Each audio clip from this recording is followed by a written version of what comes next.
Hello students, good morning to all of you. आज हम लोग बात करने वाले हैं नए सिलेबस के अकॉर्डिंग।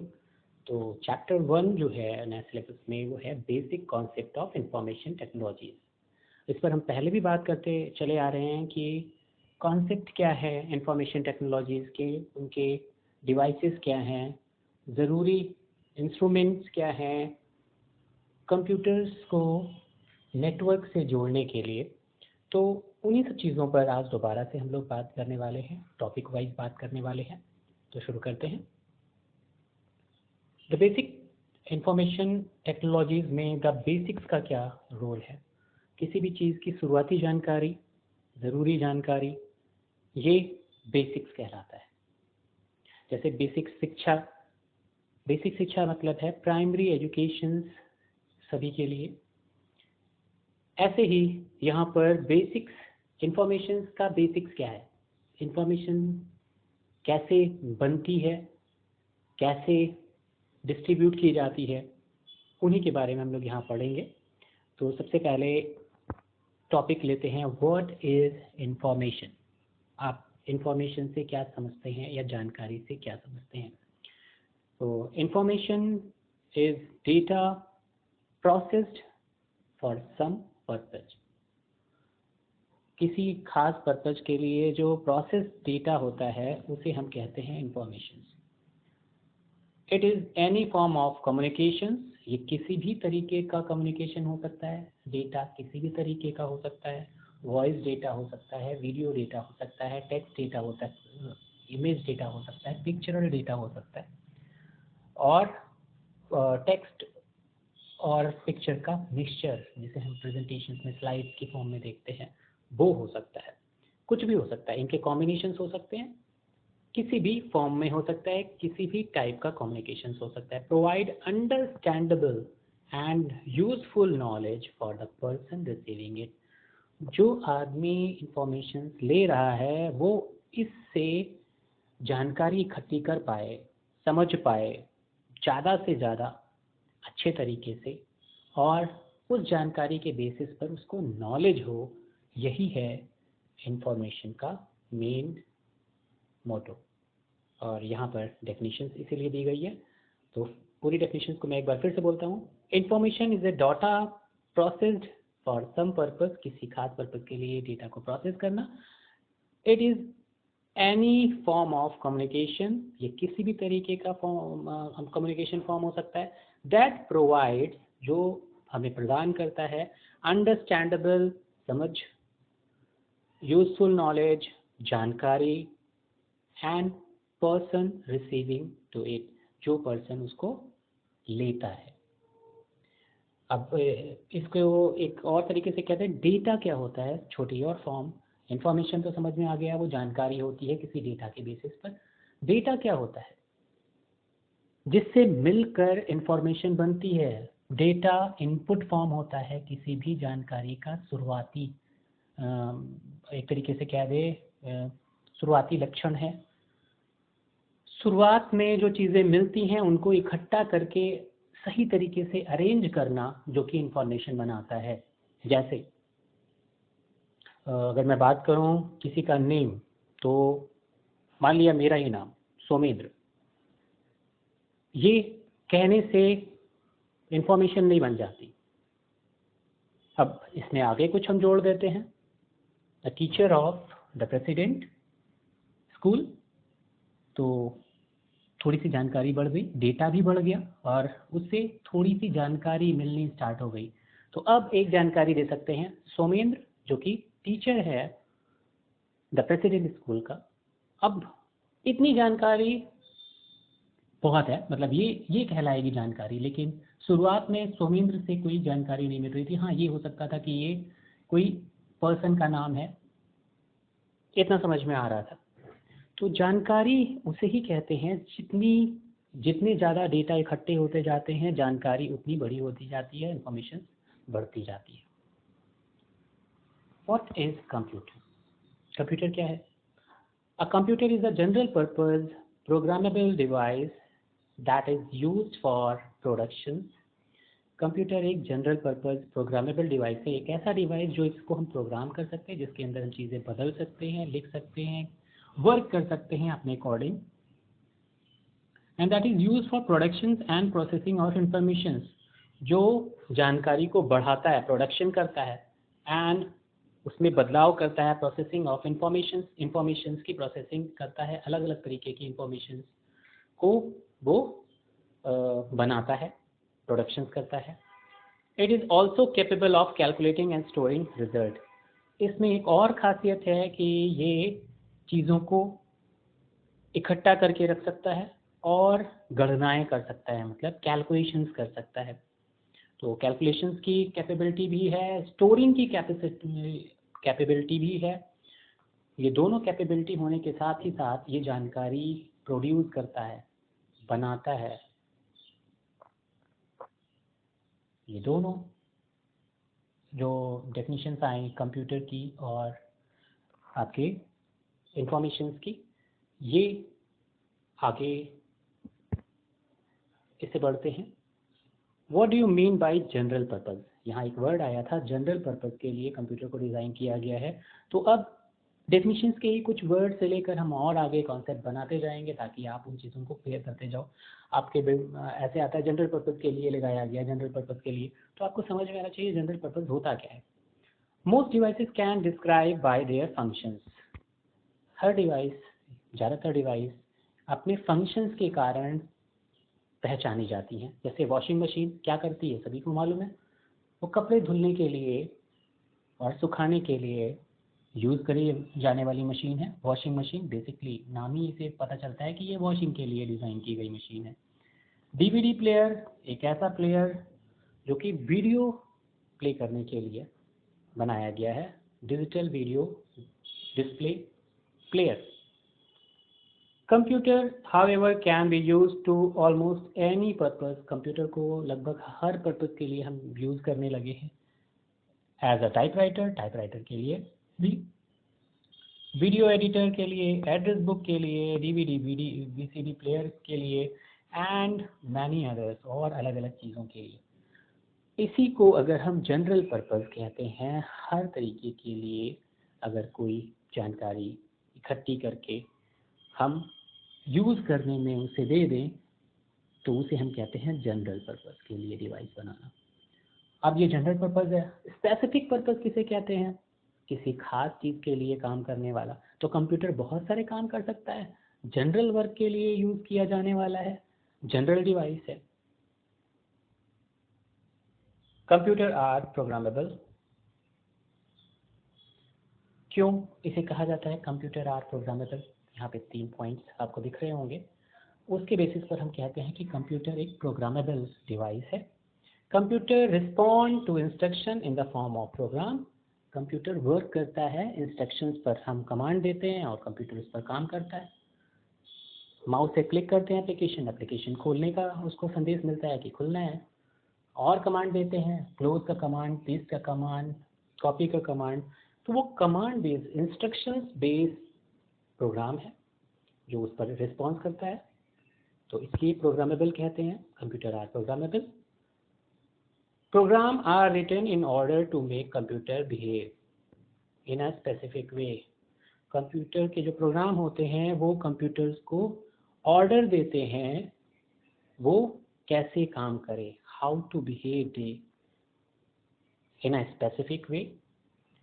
लाइक वर्ड प्रोसेसर के तरह काम करे, कंट्रोल सिस्टम कंट्रोलिंग का काम करे और दूसरे काम करे। ये सारे काम कंप्यूटर प्रोग्राम के थ्रू होते हैं।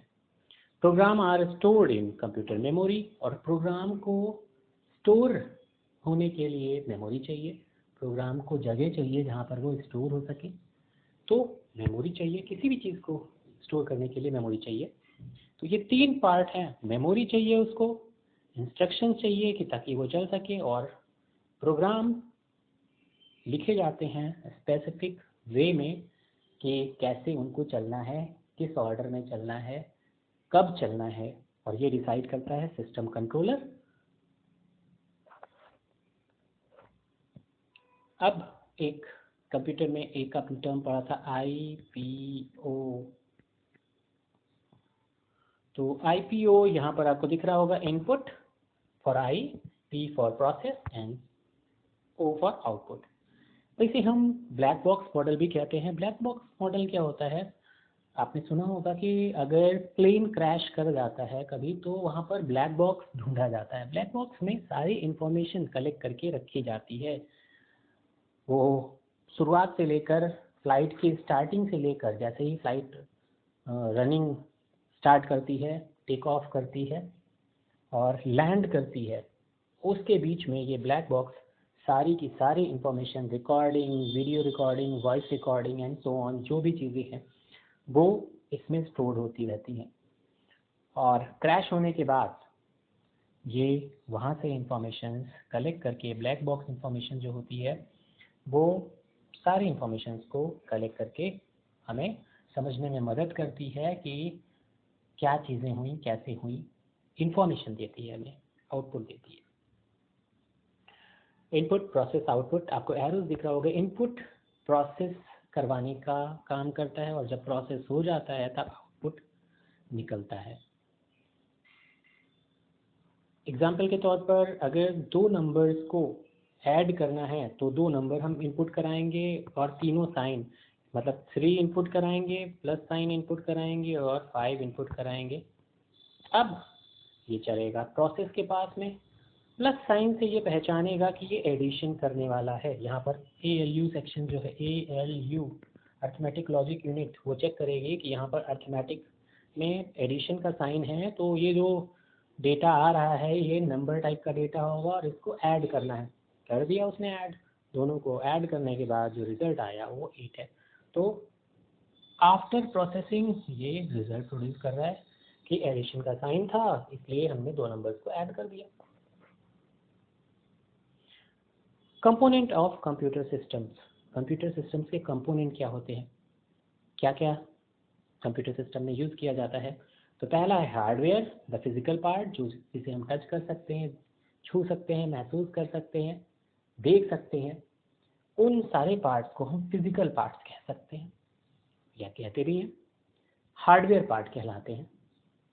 फिर आता है सॉफ्टवेयर पार्ट, द इंस्ट्रक्शंस और program that controls the hardware, वो प्रोग्राम्स जो इस हार्डवेयर को कंट्रोलिंग, हार्डवेयर की कंट्रोलिंग करवाता है, सॉफ्टवेयर कहलाता है।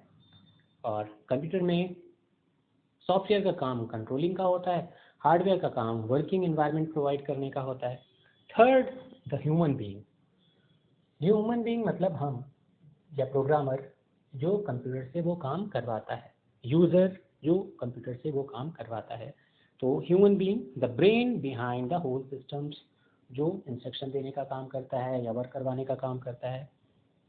ये तीनों चीज़ें जब मिल जाती हैं तब ये बन जाता है कंप्यूटर सिस्टम्स।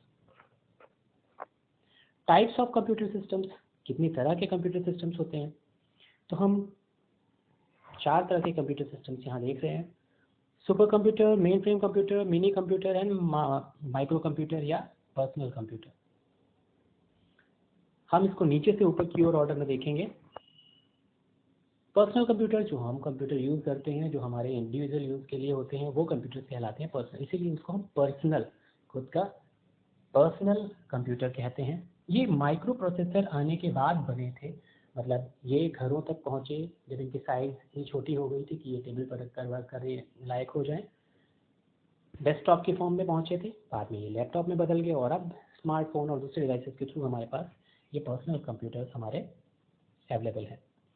फिर आता है मिनी कंप्यूटर। मिनी कंप्यूटर का कॉन्सेप्ट जब आया उस वक्त तक नेटवर्किंग नहीं होती थी, मतलब नेटवर्किंग के बाद में ये मिनी कंप्यूटर का कॉन्सेप्ट आया। तो मिनी कंप्यूटर नेटवर्किंग में यूज़ होते हैं, लैन नेटवर्किंग में, छोटे नेटवर्क के लिए ये डिज़ाइन किए जाते हैं। इसमें 50 to 200 सिस्टम्स तक हम लोग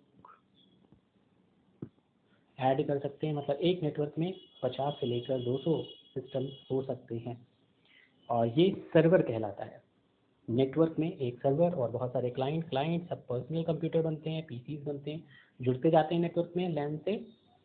अभी इंटरनेट की बात नहीं हो रही, अभी केवल लैन की बात हो रही है, जो लोकल एरिया नेटवर्क किसी बिल्डिंग के अंदर, किसी ऑर्गेनाइजेशन के अंदर, जैसे स्कूल का नेटवर्क खुद का, तो सारी लैब के जितने भी कंप्यूटर हैं वो जोड़ दिए जाएँ, ऑफिस के कंप्यूटर जोड़ दिए जाएँ और एक दूसरे से कम्युनिकेशन वहाँ पर हो सके। तो ये बन जाएगा सर्वर, जो कम्युनिकेशन कराने का काम करेगा, डेटा को इकट्ठा करने का काम करेगा।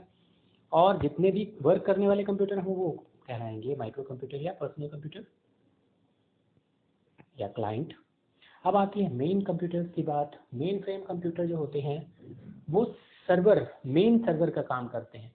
मतलब सर्वर लैन बनाते हैं और ये लैन आपस में जब इंटरनेट की मदद से जुड़ते जाते हैं तब ये बनाते हैं वैन। वैन नेटवर्क या इंटरनेट नेटवर्क जो है वो मेन फ्रेम कंप्यूटर्स का काम करता है। और यहाँ पर अगर हम एग्जांपल दें तो बैंक में बहुत सारी बैंक की ब्रांचेस एक शहर में पूरे देश में इस नेटवर्क से जो जुड़ी रहती हैं उसे हम मेन फ्रेम कंप्यूटर, क्योंकि मेन कंप्यूटर के पास में सारा डेटा जाता रहता है, कितना ट्रांजेक्शन हुआ, कैसे हुआ। Super computer, main frame computer का एक और एग्जांपल अगर हम दें तो रेलवे रिजर्वेशन या ऑनलाइन रिजर्वेशन की बात करें, वहाँ पर भी ये काम करता है।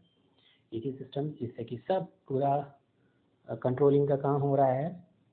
और एग्जांपल के तौर पर ये भी आप समझ सकते हैं कि मेन फ्रेम कंप्यूटर वो कंप्यूटर होता है जो रिजर्वेशन में क्या होता है कि एक पर्टिकुलर टाइम के, मान लिया 8 बजे सारे सिस्टम्स बंद हो जाएंगे, तो सारे सिस्टम्स एक सिस्टम से कनेक्टेड हैं और जैसे ही ये टाइम आएगा 8 PM के करीब, तो ये जितने भी छोटे स्टेशन के कंप्यूटर होते हैं जहाँ रिजर्वेशन हो सकता है 8 बजे तक, वो अपने आप शट डाउन हो जाते हैं, उसके बाद वो वर्किंग में नहीं रहते। तो सारे कंप्यूटर को कंट्रोल कर रहा होता है मेन फ्रेम कंप्यूटर, यहीं से टिकट बना रहा होता है। सुपर कंप्यूटर, सुपर कंप्यूटर का क्या काम है? सुपर कंप्यूटर वो कंप्यूटर जो खास पर्पस के लिए डिज़ाइन किए जाते हैं, उनमें ज़्यादा पावर होती है, कैलकुलेशंस की बहुत एक्यूरेट कैलकुलेशंस करते हैं, साइंटिफिक पर्पस के लिए यूज़ किए जाते हैं, क्योंकि साइंटिफिक पर्पस में हमको बिल्कुल एग्जैक्ट डेटा निकालना होता है। पॉइंट के भी 50 पॉइंट्स तक अगर हम कहें बात करें, डेसिमल के भी 50 पॉइंट्स तक, 50 डिजिट्स डेसिमल के बाद भी हम कैलकुलेशंस कर पाएँ एक्यूरेट, तो हम इस तरह के डेटा के लिए सुपर कंप्यूटर का यूज़ करते हैं। इन कंप्यूटर्स का यूज़ मिसाइल लॉन्चिंग में, जहाँ पर स्पीड 1000 किलोमीटर पर सेकेंड से ऊपर होती है, या फिर सैटेलाइट लॉन्चिंग में जहाँ पे हमें पाथ हल्का सा भी अगर डिग्री चेंज हुई तो सैकड़ों किलोमीटर सैटेलाइट का पाथ बदल जाता है और वो जहाँ पे पहुँचना होता है उसकी जगह दूसरी जगह पहुँच जाती है। तो हमें एग्जैक्ट फिगर देखना होता है सैटेलाइट में, वेदर फोरकास्टिंग में और दूसरी जगह पर इनका यूज़ किया जाता है जहाँ हमें डेटा बहुत ज़्यादा स्पेसिफिक होना होता है। आजकल तो रिसर्च पर्पस में भी बहुत ज़्यादा इसका यूज़ किया जाता है, जैसे वैक्सीन जो आपकी बन रही हैं वहाँ पर भी उसके एनालिसिस जो हैं वो एक्यूरेट एनालिसिस फिगर वाइज ही सुपर कंप्यूटर की मदद से हो रहे हैं। कंप्यूटर नेटवर्क कंप्यूटर या सर्वर, अभी मैंने आपको बताया था कि ये मेन फ्रेम और मिनी कंप्यूटर्स जो हैं वो नेटवर्क का काम करते हैं। एक लैन नेटवर्क बनाता है, लोकल एरिया नेटवर्क, और एक वैन नेटवर्क बनाता है, wide area network. Use 2 types of terminals, डम और इंटेलिजेंट। डम टर्मिनल्स वो होते हैं जो अपने आप काम नहीं करते। इंटेलिजेंट टर्मिनल्स वो होते हैं जो जिनके पास कुछ इंटेलिजेंस पावर होती है, वो दूसरे से काम कराने के लिए, हम इनको सर्वर भी कहते हैं। इंटेलिजेंट कंप्यूटर मतलब सर्वर, जो जिनके पास ज़्यादा पावर होती है, जो कंट्रोलिंग का काम करते हैं। और डम कंप्यूटर मतलब एक तरीके से कह लो कि क्लाइंट, जिनके पास ज़्यादा पावर नहीं होती है, जो बिना सर्वर की मदद के वर्क नहीं कर सकते इंटरनेट पर या नेटवर्क पर। तो डम कंप्यूटर मतलब टर्मिनल पॉइंट और इंटेलिजेंट कंप्यूटर मतलब सर्वर पॉइंट। इसका एग्जांपल मैंने अभी जस्ट थोड़ा पहले बताया था कि वो कंप्यूटर जो आप रिजर्वेशन में यूज़ करते हैं अलग अलग स्टेशन पर, 8 बजे के बाद उनकी कंट्रोलिंग ख़त्म हो जाती है, वो डम कंप्यूटर हैं, क्योंकि वो अपने आप से रिजर्वेशन नहीं करवा पा सकते आगे। उनकी कंट्रोलिंग कौन कर रहा है? सर्वर, जो कि इंटेलिजेंट कंप्यूटर है। तो इंटेलिजेंट मतलब सर्वर पॉइंट और डम मतलब एंड पॉइंट या user point. Computer organization, the von Neumann model. ये वॉन न्यूमैन ने सबसे पहले एक मॉडल दिया था कि कैसे कंप्यूटर को ऑर्गेनाइज किया जाए 1946 में। Most computer are based on the model proposed by John von Newman.